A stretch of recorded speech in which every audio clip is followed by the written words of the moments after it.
வணக்கம் மக்களை, சற்று முன் கிடைக்கப்பெற்ற மிக ஒரு முக்கியமான தகவல். தமிழக ரேஷன் கடையில் பார்த்தீங்கன்னா கிடைக்கக்கூடிய ரேஷன் அரிசியில் புதிய மாற்றத்தை தமிழக அரசானது கொண்டு வந்திருக்கு. அது என்ன மாற்றம் அப்படின்னு தெரிஞ்சுக்கிறதுக்கு முன்னாடி நம்ம சேனலை நிறைய பேர் சப்ஸ்கிரைப் பண்ணாமே பார்த்துட்டே இருக்கீங்க. இந்த சேனலை சப்ஸ்கிரைப் பண்ணி விட்டுட்டு இந்த வீடியோ பிடிச்சிருந்தா ஒரு லைக் பண்றதுக்கு மட்டும் மறந்துடாதீங்க. இந்த சேனலை நீங்க சப்ஸ்கிரைப் பண்றது மூலமாக பார்த்தீங்கன்னா தமிழக அரசின் தினம் வெளியாகக்கூடிய அனைத்து விதமான தகவல்களையும் நீங்க உடனுக்குடனே தெரிஞ்சுக்கலாம்.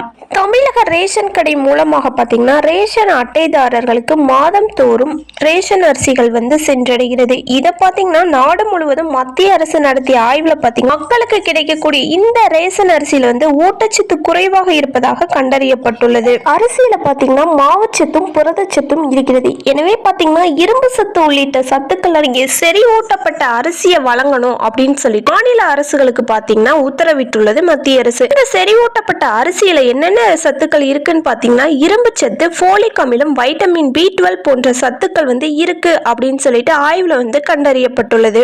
இந்த அரிசி பாத்தீங்கன்னா 100 கிலோ அரிசிக்கு 1 கிலோ செறிவூட்டப்பட்ட அரிசி கலக்கப்படுகிறது அப்படின்னு தகவல் வெளியாயிருக்கு. அந்த வகையில மத்திய அரசின் உத்தரவுப்படி பாத்தீங்கன்னா தமிழக ரேஷன் கடைகள் முன்னுரிமை வழங்க வேண்டும். மட்டும் இல்லாம பாத்தீங்கன்னா அந்தியோதயா கார்டுதாரர்களுக்கு கடந்த ஆண்டு முதல் செறிவூட்டப்பட்ட அரிசி தான் வழங்கப்பட்டு வருகிறது அப்படிங்கிற தகவலையும் மத்திய அரசானது தெரிவிச்சிருக்காங்க. அதற்காக பாத்தீங்கன்னா மாதம் 2000 டன் என ஆண்டுக்கு 24,000 டன் ஊட்டச்சத்து கலவையை தயாரிக்கும் பணியில் நுகர்பொருள் வாணிப கழகம் ஈடுபட்டுள்ளது அப்படிங்கிற தகவல் வெளியாயிருக்கு.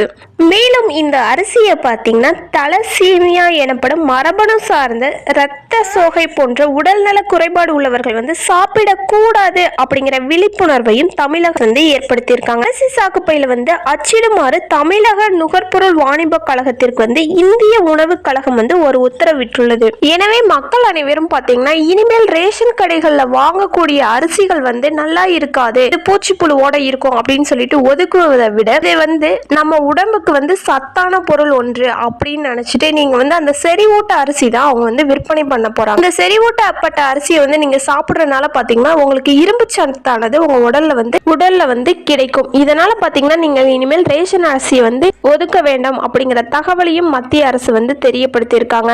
இந்த செறிவூட்டப்பட்ட அரிசியை பார்த்தீங்கன்னா அனைத்து ரேஷன் கடைகளுக்கும் வழங்க வேண்டும் அப்படின்னு சொல்லிட்டு தமிழக அரசானது ஒரு உத்தரவு பிறப்பிச்சிருக்காங்க. ஓகே கைஸ், வீடியோ பிடிச்சிருந்தா மறக்காம லைக் பண்ணிக்கோங்க. அப்படியே இந்த வீடியோவை உங்க ஃப்ரெண்ட்ஸ் அண்ட் ஃபேமிலிக்கு ஷேர் பண்ணிக்கோங்க. தேங்க்யூ.